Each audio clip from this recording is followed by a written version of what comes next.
सुमंत जी समझाने लगे, महाराज तुम पंडित ज्ञानी, धीरज धरहु अवसर जानी।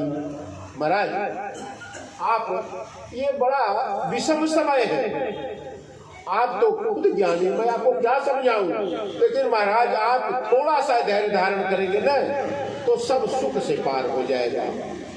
धीरज धरहु अवसर जानी।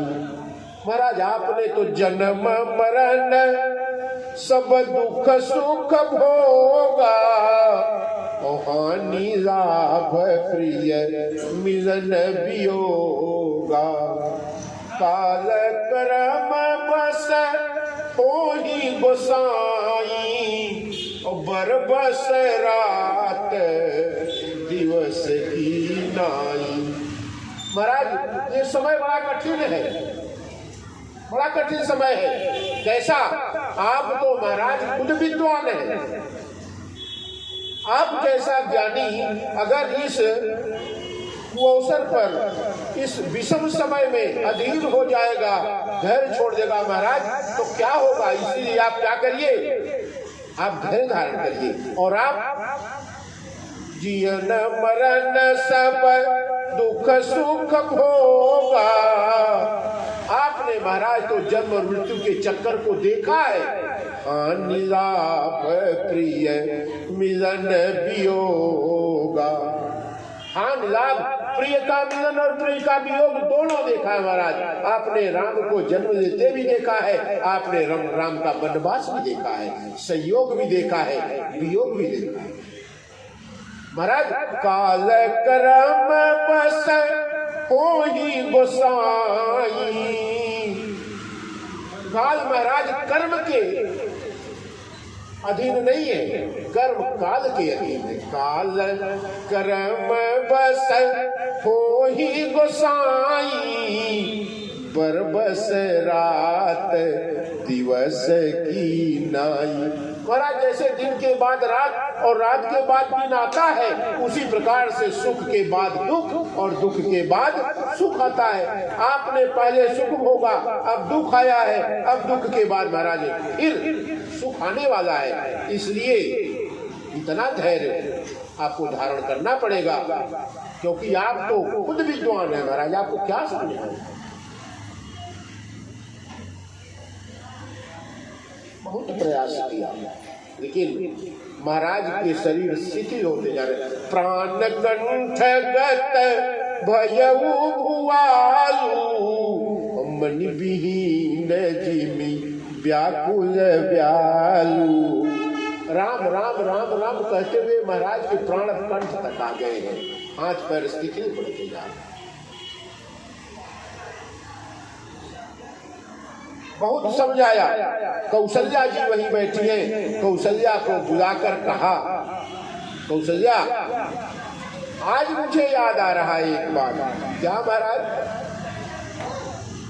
आज मुझे उस अंधे माता पिता की बात याद आ रही है, जिसने कहा है कि दशरथ पुत्र वियोग में तेरा मरण होगा। क्या बात होगी महाराज? कौन सा श्राप? आपने आज तक नहीं बताया। तो तापस श्राप अंध सुधियाई। अंधे माता पिता, श्रवण के माता पिता की बात याद आ गई और कौशल्या जी को बुलाकर महाराज दशरथ ने सब कहा कि अब मैं बचने वाला नहीं हूँ। अरे कौशल्या जी ने कहा महाराज ऐसी बात मत कहिए। क्यों?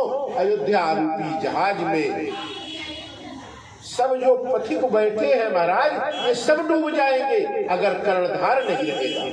अयोध्या क्या है? अयोध्या जहाज है और उस जहाज पर ये जो सारा समाज बैठा है ये पथिक है और आप उस जहाज के कर्णधार हैं। कर्णधार तुम अवध जहाजू, चढ़े पथिक सब सकल समाजू। और धीरज धरियत पाई अपारू, और नाही टपूड़ी सब परिवार। महाराज आप धैर्य धारण करिए तो ही अयोध्या बचेगी। अगर आप धैर्य खो देंगे महाराज, तब अयोध्या भी नहीं बचेगी। महाराज की आंखें भी अब जवाब देती चली जा रही है। कौशल्या मन दीख मलाना, रविकुल रवि अथयऊ जिय जाना। कौशल्या जी को लगा अब मेरे स्वामी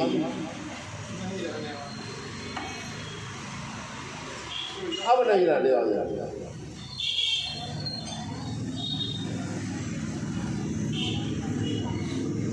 अब भगवान के ध्यान में दशरथ जी आ गए और भगवान के नाम का स्मरण किया।